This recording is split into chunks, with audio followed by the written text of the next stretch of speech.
Welcome to budget cooking. இன்றைக்கி நம்ம செய்ய போகிறது ரொம்ப சிம்பிளான ஈஸியான ஒரு ஈவினிங் ஸ்நாக், ஜவ்வரிசி வடை. ரொம்ப ஈஸியாக செம்ம டேஸ்ட்டாக வீட்டில் பண்ணலாம். வாங்க எப்படி பண்ணுறதுன்னு பார்க்கலாம். ஜவ்வரிசி வடை பண்ணுறதுக்கு நான் மாவு ஜவ்வரிசி எடுத்து வச்சுருக்கேன். நல்லா கழுவிட்டு ஒரு 4 மணி நேரம் ஊற வச்சு எடுத்தோன்னே நல்லா பாருங்கள் மாவாக இருக்கும். நசுக்குனா நசுக்க வரும். இந்த மாதிரி இருக்கதை சேர்த்துக்கணும்.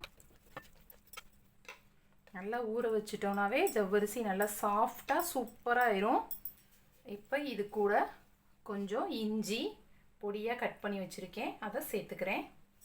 கொஞ்சம் பச்சை மிளகா, ஒரு மீடியம் சைஸ் ஆனியன் நல்லா பொடியாக வெட்டி வச்சுருக்கேன், அதையும் போட்டுக்கலாம்.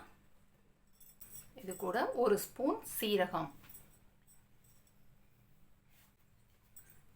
இது கூட பைண்டிங்க்கு நான் பிரெட் பீசஸ் எடுத்து வச்சுருக்கேன். இதுக்கு பதிலாக வேக வச்ச உருளைக்கிழங்கு கூட போட்டுக்கலாம். இதை தண்ணியில் நல்லா அழுத்தி இறுக்கமாக புழிஞ்சிட்டு அதை சேர்த்துக்கலாம். 4 பீஸ் ப்ரெட்டு சேர்த்துருக்கேன். நம்ம வேணும்னா திருப்பி சேர்த்துக்கலாம்.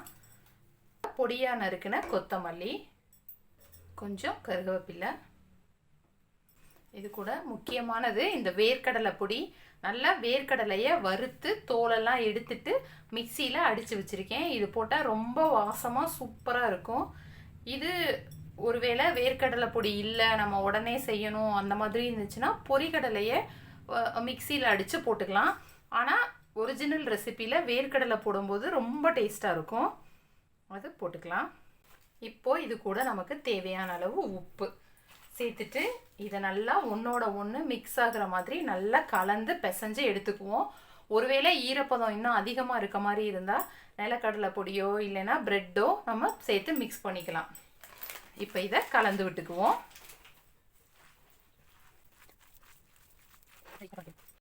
இப்போ நம்மளோட மாவு சூப்பராக ரெடி ஆயிடுச்சு. மிக்ஸ் ஆனோடனே உப்பெல்லாம் இருக்கான்னு செக் பண்ணிக்கோங்க. இப்போ எண்ணெயை காய வச்சு வடைகளை பொரித்து எடுத்துக்கலாம்.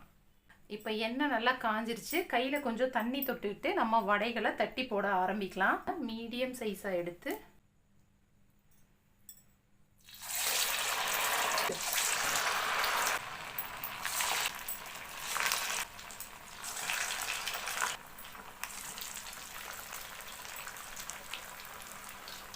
நல்ல கலர் வந்த உடனே ஒரு பக்கம் இருந்து இன்னொரு பக்கம் மெதுவாக திருப்பி விட்டுக்கலாம்.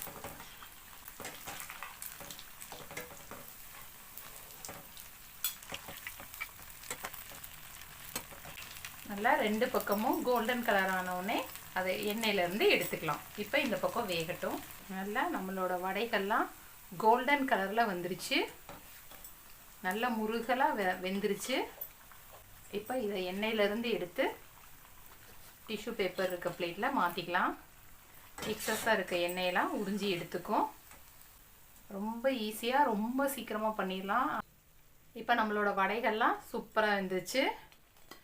இதே மாதிரியே நம்ம எல்லா வடைகளையும் பொரித்து எடுத்துக்கலாம். சூப்பரான ஜவ்வரிசி வடை செம்மையாக ரெடி ஆயிடுச்சு. இதுக்கு ஈஸியாக வீட்டில் இருக்கிற டொமேட்டோ கெச்சப் வச்சுக்கலாம். அப்படி இல்லைன்னா க்ரீன் சட்னி வச்சு சாப்பிட்டோம்னா அட்டகாசமாக இருக்கும். நீங்களும் இதை கண்டிப்பாக வீட்டில் ட்ரை பண்ணி பாருங்கள். உங்களுக்கு இந்த ரெசிபி ரொம்ப பிடிச்சிருந்துச்சுன்னா என்னோடய சேனலை லைக் பண்ணுங்கள், ஷேர் பண்ணுங்கள், மறக்காமல் சப்ஸ்கிரைப் பண்ணுங்கள். தேங்க்யூ.